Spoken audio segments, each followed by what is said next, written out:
Ce qu'on voit, c'est qu'effectivement, Abdelaziz Bouteflika a remis à l'honneur le culte de la personnalité depuis plusieurs années. Et vous avez toute une série de clientèles qui sont là autour et qui sont en train d'exalter ce culte de la personnalité. Et vous avez relevé à juste titre ce qui a été choquant dans cette séquence. C'est-à-dire qu'on vient se recueillir à la mémoire de la génération qui a fait le 1er novembre 54, on en parlait, et on nous parle de la santé du président. Donc sans revenir sur ce qui vient d'être dit à l'instant, cela dénote aussi qu'il y a un problème en matière de santé du président de la République. Officiellement, on nous le montre à la télé en nous disant « le président ne va pas bien, prions tous pour qu'il aille mieux ». Donc cela confirme ce que nous disons depuis un moment, le président n'est pas apte, n'est pas du tout apte depuis bien longtemps, et un certain nombre d'institutions ont joué un jeu qui mène le pays vers le mur et le chaos. Je pense au Conseil constitutionnel qui a validé sa candidature, tout en sachant qu'il n'était pas du tout apte. Samir ? Oui, ça a été dit à l'instant. Le problème, c'est que Abdelaziz Bouteflika et tous ceux qui l'entourent et tous ceux qui ont eu à gérer le pays avec lui ou avant lui et pendant qu'il était là aussi, parce qu'il est là aussi depuis un certain nombre de décennies, sont disqualifiés pour parler de Front patriotique. Complètement. Parce que c'est bien eux qui sont à l'origine du non-consensus dans ce pays. C'est bien eux qui sont à l'origine de la non-construction d'un véritable état de droit en Algérie. Pire que ça, ils sont non seulement à l'origine de la non-construction de l'état de droit, mais ils sont à l'origine de toutes les manœuvres qui ont été dilatoires, qui ont été mises en œuvre pour contrecarrer toute velléité de démocratisation dans ce pays. Donc ils sont disqualifiés, ils ne peuvent pas parler de front patriotique.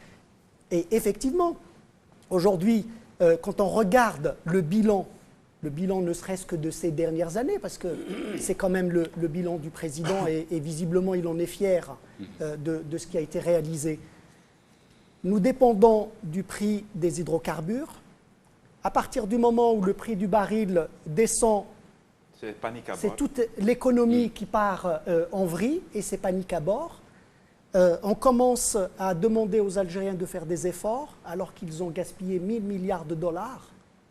Ces 15 dernières années, on n'en voit pas le résultat. Ils n'ont pas construit d'économie, ils n'ont pas construit d'unités de production dans le pays capables de maintenir de l'emploi et donc de sauvegarder les équilibres économiques.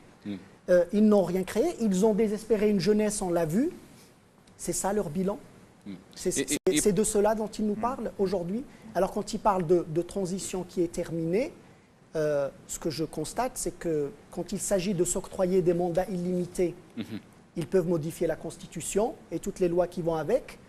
Et quand on n'est plus en santé pour briguer des mandats de manière illimitée, on referme la vanne et on remodifie de nouveau la Constitution pour nous montrer combien on est grand. Il le dit, Zouher, qu'aux échéances, pouvoir se conquérir désormais aux échéances prévues par la Constitution auprès du peuple souverain. Oui, on aurait aimé qu'ils nous le disent avant.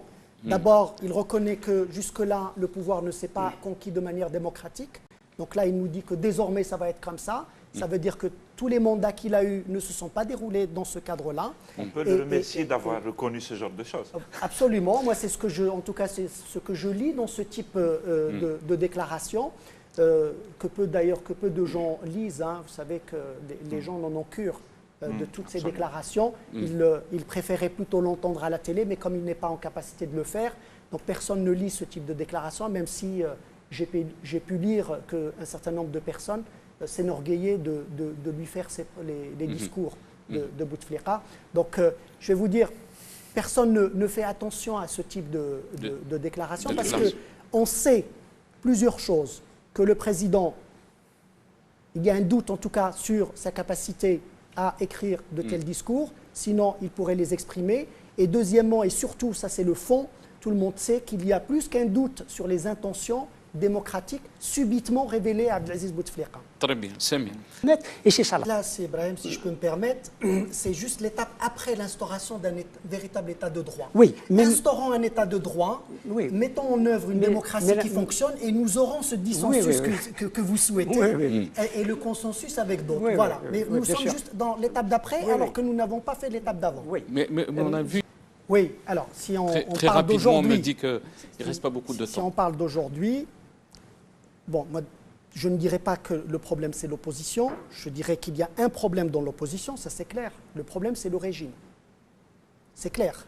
Moi je pense que les mots ont un sens. Le problème c'est le régime. Est-ce qu'on peut arriver à ce mot magique à dire que vous avez prononcé, le consensus? Est-ce qu'on peut arriver à un consensus? En tout cas, nous, à Gil Jadid, on y travaille. On a tout fait pour. Vous avez parlé de la CLTD, de Mazafran, de l'IXO. On a tout fait pour qu'il y ait effectivement ce consensus, que les partis politiques d'opposition se mettent d'accord sur un certain nombre de principes.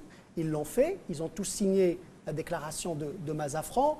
Et puis, ça a été dit ici, les agendas des uns et des autres ont fait que certains ont pris d'autres chemins et ils sont devenus l'opposition du régime et pas l'opposition au régime. Aujourd'hui, le régime a certes ses partis, les partis du régime, les partis du pouvoir, mais il a aussi sa propre opposition. Et donc, évidemment, nous n'avons pas réussi, on le dit, mais nous continuons dans ce chemin parce que vous avez parlé de solution. La solution, c'est de respecter l'établissement d'un état de droit et de rentrer dans la construction de cet état de droit, mais pas avec ce régime, pas en participant à des institutions, à des élections. Comment arriver à tout ça? C'est bien.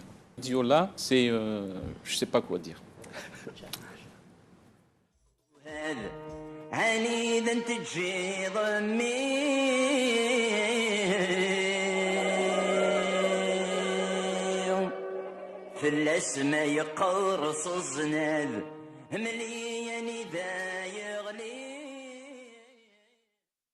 Donc un poteau d'électricité au milieu de l'autoroute. Un mot de... C'est le bilan dont est fier Abdelaziz Bouteflika et qui est dans ses discours écrits par je ne sais qui.